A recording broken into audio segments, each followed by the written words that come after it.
ফিলিস্তিনে ইসরায়েলের আগ্রাসন ও গণহত্যার প্রতিবাদে আজকে জামালপুরের সরিষাবাড়িতে বিশাল মিছিলের আয়োজন করেছিল সরিষাবাড়ি ধর্মপ্রাণ মানুষেরা।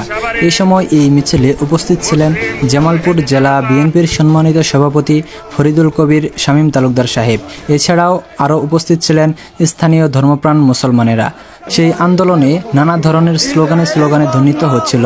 সেই সময় তারা ইসরায়েলি প্রোডাক্ট বয়কট এবং অন্যান্য স্লোগান দিয়ে সেই সমাবেশটি সেই মিছিলটি তারা সফল করেছে। বিস্তারিত দেখুন প্রতিবেদনে।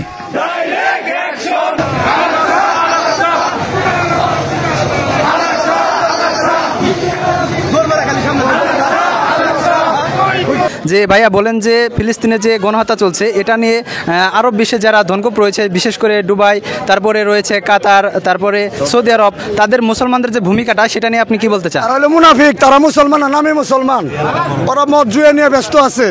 বাদশাহ সালমান পড়ছে অক্সফোর্ড বিশ্ববিদ্যালয়, ওইখানে কোনো প্রেসিডেন্ট হতে পারে না। ওর বড় ভাই ভালো ছিল, যোগ্য লোক, তাকে পাগল বানাই দিয়েছে। ওর বাপ আজিজ ভালো, ও জোর করে প্রেসিডেন্ট হয়েছে। ভাই আরব আমিরা, আজারবাইজান, কিরগিজস্তান, বুলবুলিস্তান, সোমালিয়া, জর্ডান, এলা মুসলমান না।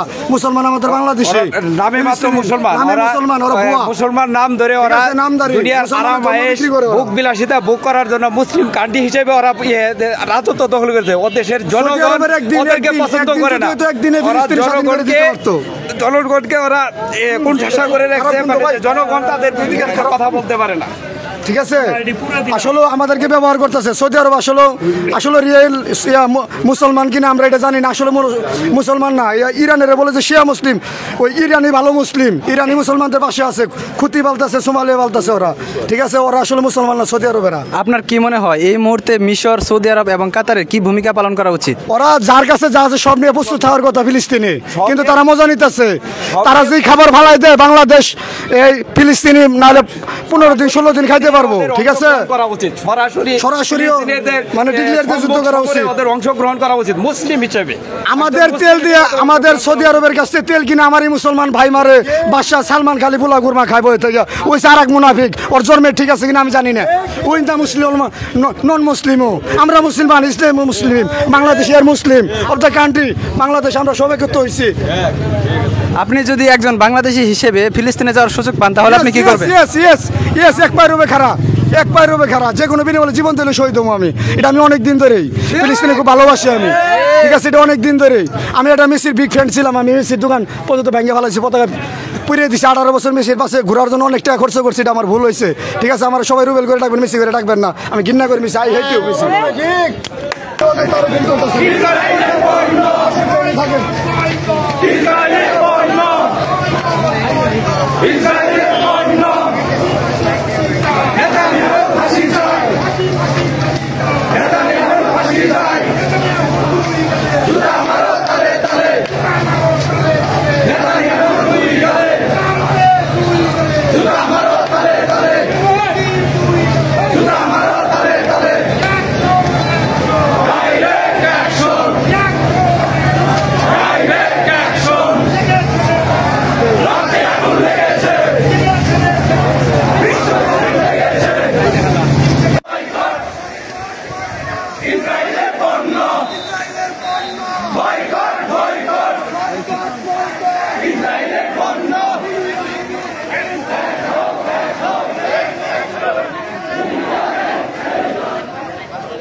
ইসরায়েল বিরোধী বিক্ষোভে অংশ নিয়েছেন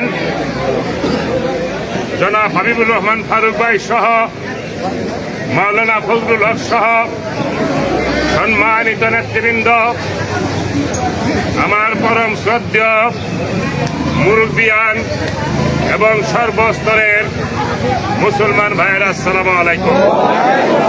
সংগ্রামী ভাইয়েরা আমার, আমরা দীর্ঘদিন যাবৎ আমরা লক্ষ্য করছি এই ইসরায়েল একটা বাস্তুহারা মানুষ ছিল।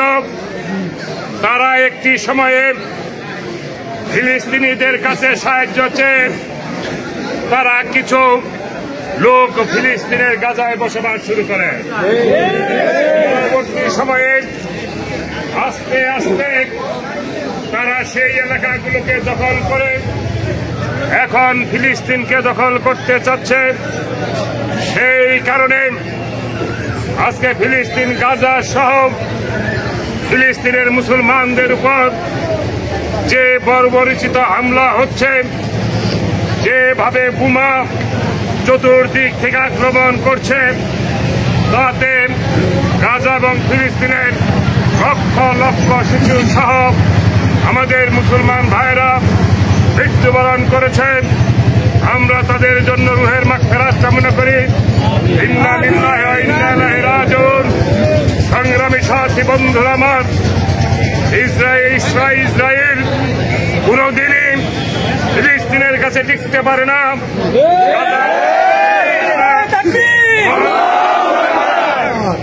মহান রব্বুল আলামিন কুরআন শরীফে উল্লেখ করেছেন যে ফিলিস্তিনে আমাদের প্রিয় নবী হযরত মুহাম্মদ সাল্লাল্লাহু আলাইহি ওয়াসাল্লাম যখন মেরাজে গিয়েছেন, উনি আল আকসা মসজিদ থেকে উনি বুরাকের মাধ্যমে আল্লাহর সাথে দিদার করতে গিয়েছেন। আমি সাথী বন্ধুরা আমার, ফিলিস্তিনে এইভাবে নবী রাসূলের অনেক পদচারণা আছে এবং অনেক নবীদের জন্ম এই ফিলিস্তিনে হয়েছে। এই ফিলিস্তিনি মুসলমানরাই একটা টাইমে সারা বিশ্বকে, মুসলিম বিশ্বকে নেতৃত্ব দিবে। শুধু ইসরায়েল বাহিনী নয়, ইসরায়েল ইহুদি নাসারা নয়, যত ইসলাম বিরোধী যত জাতি গোষ্ঠী আছে সবগুলোকে মুসলমান জাতি ঐক্যবদ্ধ করে ধ্বংস করে দিবে। প্রশ্ন, এই দীর্ঘদিন যাবৎ ফিলিস্তিন এবং গাজার উপর যেভাবে হামলা হচ্ছে, আজকে 200-300 কোটি মুসলমানের দেশগুলো আজকে নীরব। তাই আমি বর্তমান সরকারের মাধ্যমে আমরা জানাতে চাই, এই মানুষ, এই দেশের মানুষ সাহসী মানুষ, এই দেশের মানুষ ভাষা আন্দোলন করে ভাষাকে পাকিস্তান থেকে ছিনিয়ে এনে আমরা বাংলা ভাষা চালু করেছে। স্বাধীনতা সংগ্রাম করে আমরা স্বল্প শক্তি নিয়ে পাকিস্তানের সাথে যুদ্ধ করে এই দেশের বীর সেনারা সেই দিন দেশকে স্বাধীন করেছে। তাই মুসলমান জাতিকে ভয় পাওয়ার কোনো কারণ নেই। সরকারের কাছে উদাত্ত আহ্বান থাকবে, যদি বিশ্বের কোন মুসলিম দেশ থেকে এই গাজায় না যেতে চায়, বাংলাদেশের মুসলমানদেরকে সামনে ভিসা পাসপোর্টের ব্যবস্থা করবে।